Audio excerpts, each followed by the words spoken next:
प्रणाम महादेव. महादेव, सर्व सृष्टीचे आपण अधिपती आहात.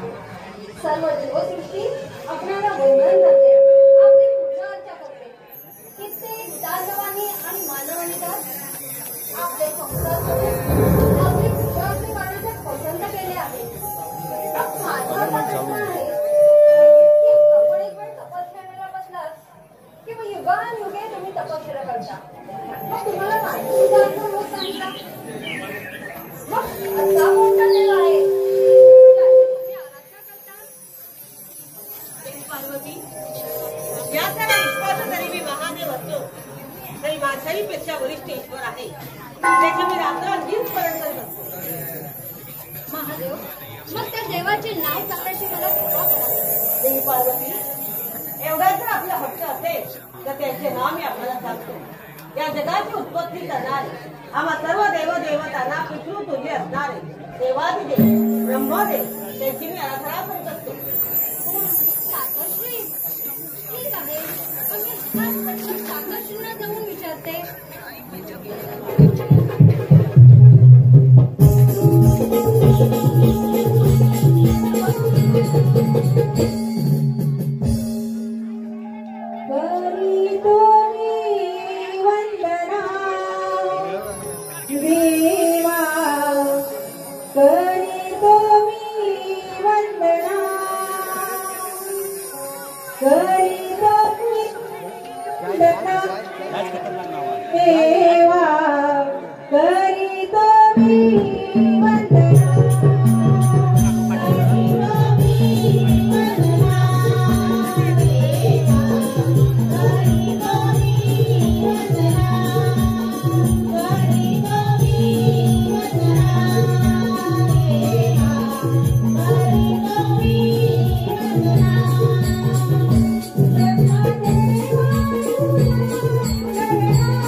सगळीकडे अंधार, आकाश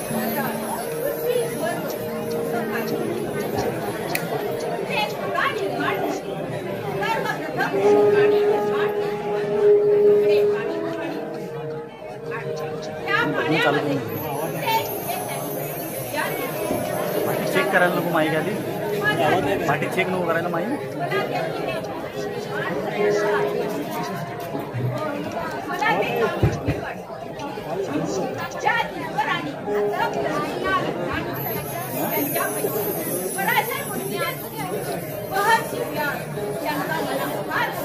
माहीत चालू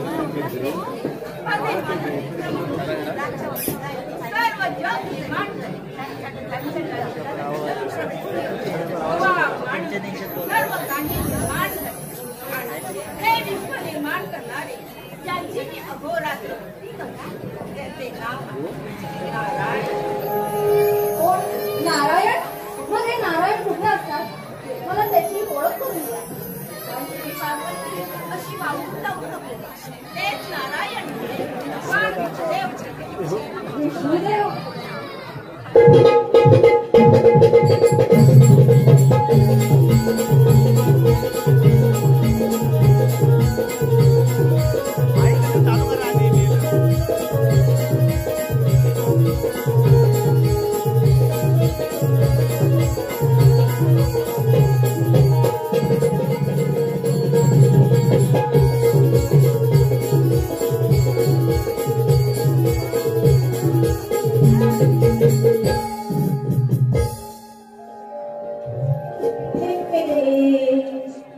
नाम तुझे रे, नाम तुझे रे नारायणा,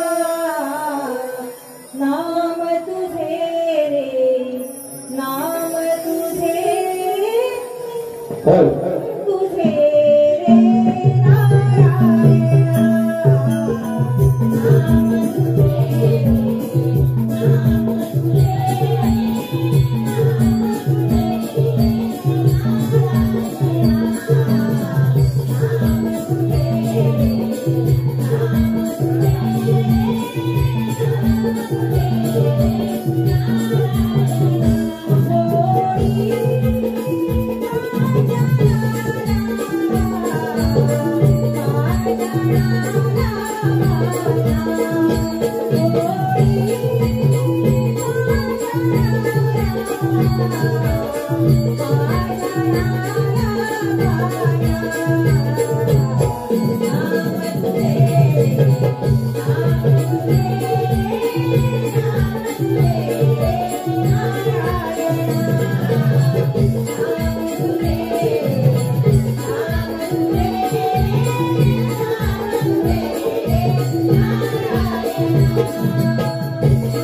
मी आपल्याला अनन्य शरण आले आहे.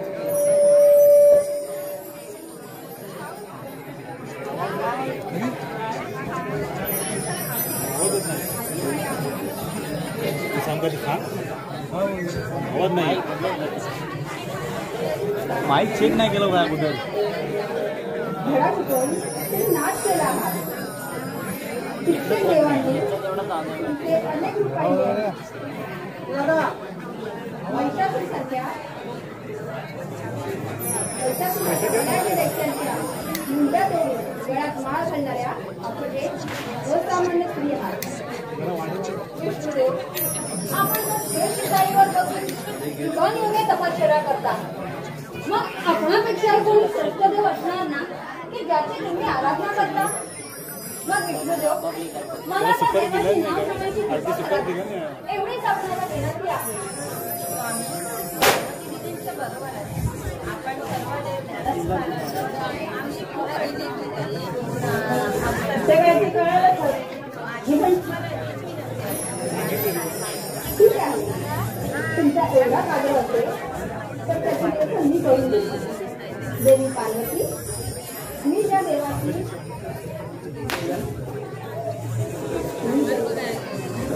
युगायुगे तपश्चर्या करतोय तो देव म्हणजे निरंकार आहे. त्याला रंग नाही, त्याला रूप नाही, त्याला पाणी उडवत नाही, अग्नी देखील स्पर्श करत नाही. तो सर्व व्यापी आहे, चराचरामध्ये भरलेला आहे. सर्व ठिकाणी असून सुद्धा तो डोळ्यांना दिसत नाही. सर्व प्राणी मात्रांमध्ये आहे, पण फक्त मानव किंवा दानव त्याला ओळखू शकतो. सद्गुरूंना शरण जाऊन तर दिव्य दृष्टी प्राप्त करून नंतरच त्याला पाहावं लागतं. अशा ईश्वराची मी आराधना करतो. मग त्या निर्गुण निराकार ईश्वराची मला ओळख करून द्या. एवढीच आपल्याला विनंती आहे. देवी, हाच देव म्हणजे ब्रह्मसत्य आहे आणि त्याची प्राप्ती तुम्ही महादेवांकडून करून घ्यावी अशी मी आज्ञा करतो. जशी आज्ञा.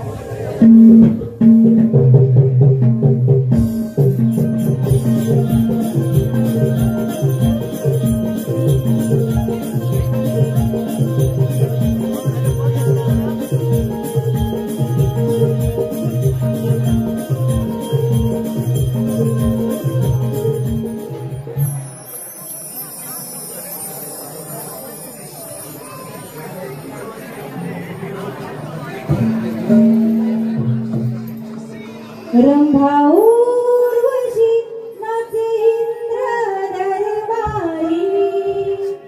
रंभाऊर्वशी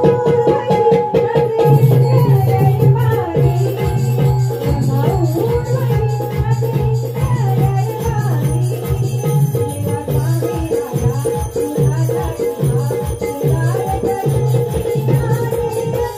रंभाऊर्वशी नाचे इंद्र दरबारी.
किती सुंदर नृत्य केलं. मी तुमच्यावर अति प्रसन्न आहे.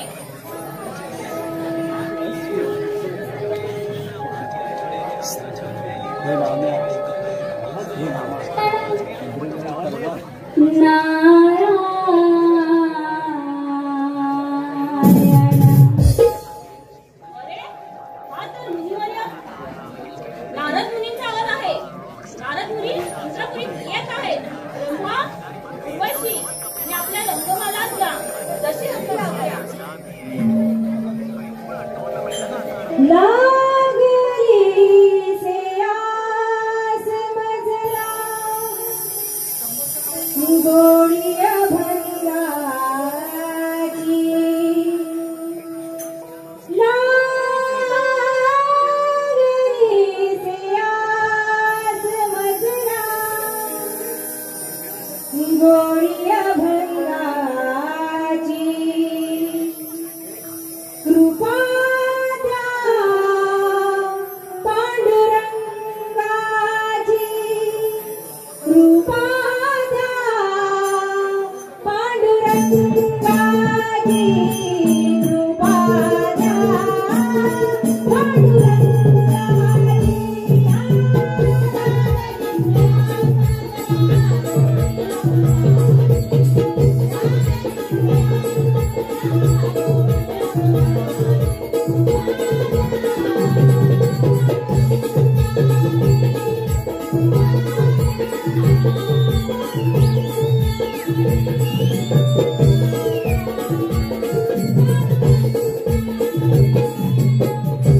भोलेनाथ आपल्या पत्नीला म्हणजेच माता पार्वतीला ब्रह्मसत्य काय आहे ते प्रत्यक्ष सांगणार आहे, जे माता पार्वती प्रत्यक्ष ऐकणार आहे.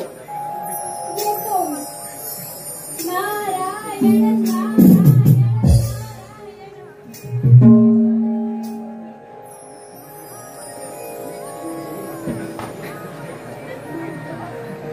गुरुवर्य, जे स्वर्गात व्हायला हवे आहे ते या भूतलावर घडणार आहे. या विश्वाचा दांडा कोण आहे, चक्क त्याचे नाव समजणार आहे. आणि हेच जगातील ब्रह्मसत्य आहे. गुरुवर्य, याच्यावरती उपाय कोणता आहे? इंद्रदेव, हे काम आपण कवी नारायणावर करूया. हे कसं काय शक्य आहे? कवी नारायण, तू भूतलावर जा. भगवान शंकरदेव माता पार्वतीला अनुग्रह करतो. ते तू जगू नये आणि सूक्ष्म रूप धारण करून नदीच्या किनारी माशाच्या पोटात लपून राहा.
पार्वती, तुम्हाला अनुग्रह करण्यास ही जागा योग्य आहे. या नदीला साक्ष ठेवून आज मी तुमच्या कानात ब्रह्मसत्य काय आहे ते सांगणार आहे.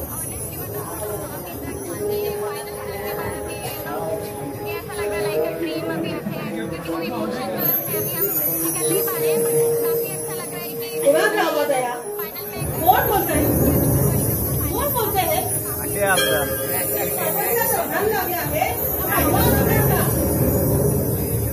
मी माझ्या अंतर्दृष्टीने पाहतो. अरे कविनारायण, माशाच्या पोटात सूक्ष्म धारण करून ते चोरून एक नावेस लक्षात ठेव. याचे फळ तुला कदापि मिळणार नाही. माशाच्या पोटात राहिला म्हणून मग तुला नातून जन्म घे. आणि बद्रिकाश्रम केल्यावर 12 वर्ष तप केल्यावर मी आणि दत्त गुरु तेव्हा तुला अनुग्रह करू, तेव्हा तुला याचे फळ मिळेल. पार्वती, आपण घरावर त्या निर्गुण निराकार ईश्वराचे रूप मला कळल्याशिवाय मी इथून हलणे कदापि शक्य नाही.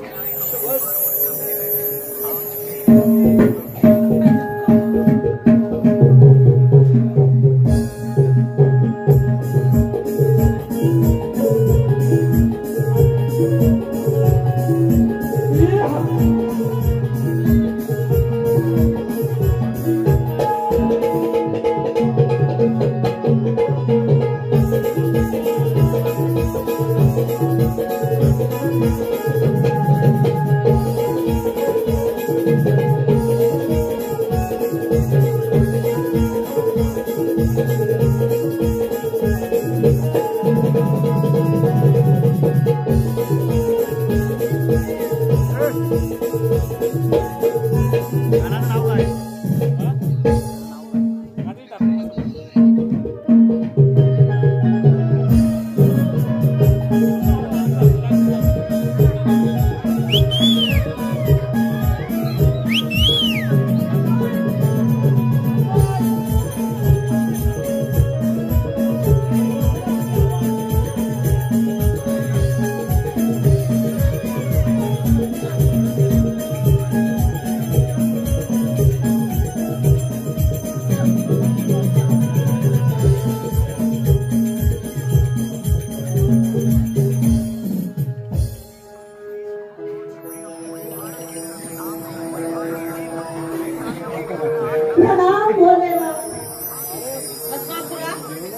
नेहमी मी सांगितलेलं काम ती वेळेत पार पाडतो. बघ आज तुला भस्माला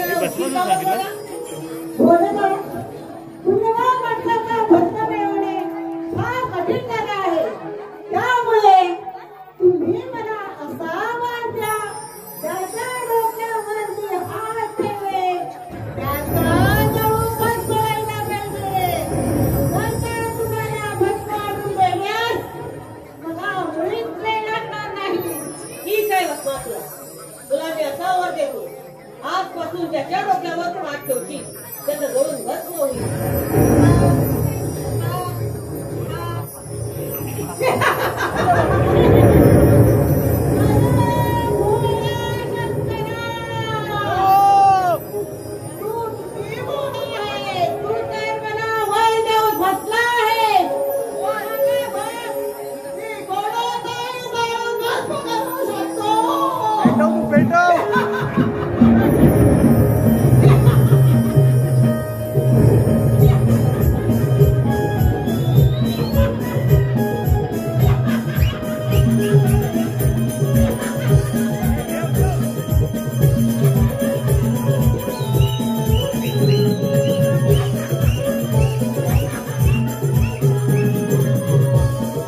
यांकडून हे गाणं गायिकेने पुढे येऊन म्हणायचं आहे, त्याच्यासाठी रोख रुपये 100चं बक्षीस आलेलं आहे.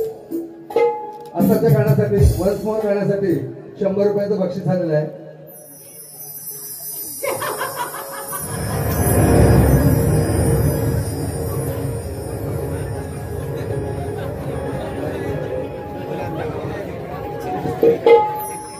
सोडून दे रे गर्वाभिमान, भक्ती करून प्रभूची मिळेल तुला समाधान, भक्ती करून प्रभूची मिळेल तुला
पितामह, प्रणाम विष्णुदेव, प्रणाम भोलेनाथ. नारद मुनी कसं काय येणं केलं? काय समाचार आहे? नारायण नारायण. भोलेनाथ, आपल्या मनाने उन्मत्त झालेला भस्मासूर आपल्यावर चाल करून येत आहे. सावधान सावधान देव हो, सावधान.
संपूर्ण ब्रह्मांडामध्ये मी तुम्हाला जिवंत सोडणार नाही.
देवी पार्वती, तुझ्या तपश्चर्येला 12 वर्ष पूर्ण. मी तुला प्रसन्न आहे. मी निराकार निर्गुण परमेश्वर आहे. देवी, तू महान नारी आहे. तुला पाहिजे तो वर माग, मी द्यायला तयार आहे. हे निर्गुण निराकार ईश्वरा, तू मला प्रसन्न झाला. मी खूप धन्य झाले. हे ईश्वरा, त्या भस्मासुराने युद्धात देवांचा पराभव केला आहे. त्यांचे रक्षण कर असा मी वर मागत आहे. ठीक आहे. मी एका नारीचे रूप घेऊन त्यांचा वध करेन व तिन्ही देवांना मुक्त देईन. ईश्वरा, मी दुसरा वर मागत आहे. तू माझ्या पोटी जन्म घे. ठीक आहे देवी पार्वती, मी तुझ्या पोटी जन्म घेईन. माझे नाव श्री गणेश ठेव. श्री गणेशच्या नावाने सर्व सृष्टीत मला हाक मार. देवी पार्वती, आजपासून तू माझी भक्त नसून माझी माता झाली. तथास्तु, तथास्तु.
वाजवते काय